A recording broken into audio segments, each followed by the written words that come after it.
How difficult is it for you to say no?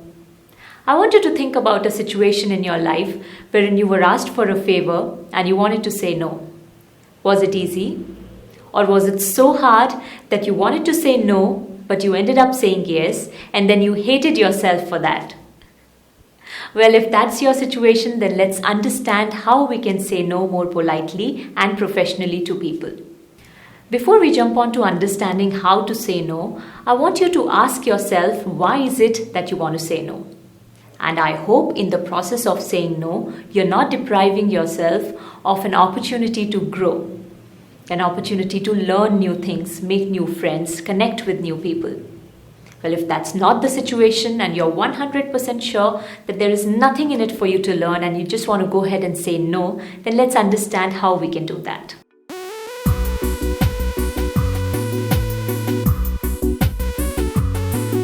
First things first, always ask for time. You don't want to go ahead and take any impulsive decision. It is best to ask for time to think and then decide.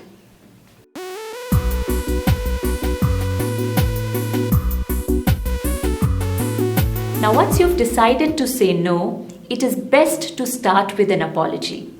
An apology is polite, it is professional, and it eliminates any opportunity of any kind of argument. But please keep in mind that your apology should be genuine and heartfelt. So go ahead and start with, "I'm really sorry."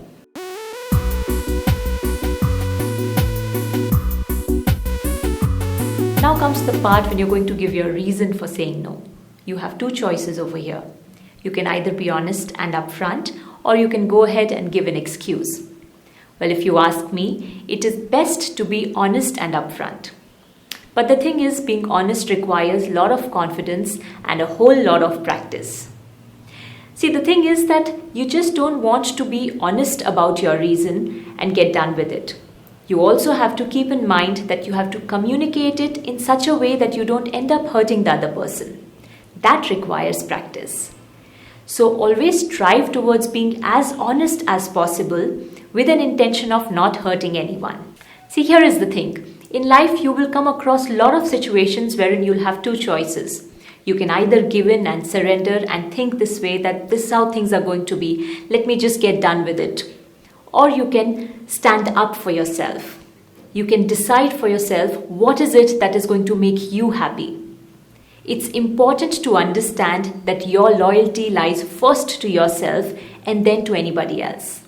And to choose your happiness is the right thing to do.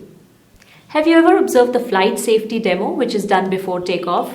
Especially the part in which they show you the oxygen mask. There's a very important thing they say. They say don your mask first before helping anyone. You know why? Because if you are not alive, you cannot help anybody.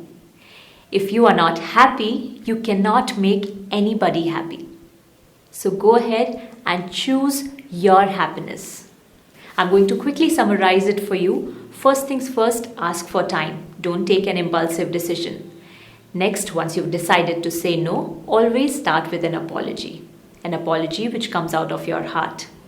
Next, give your reason. Strive to be as honest as possible with an intention of not hurting anyone. And number 4, very important, once you're done with it, just push it aside and move on. The easier it is for you to keep it out of your mind, the easier it will be for others to be normal with you. So I hope this helps, and with this, you are going to go ahead and say yes to yourself and no to everything else that is going to come in between you and your happiness. Keep growing and be better.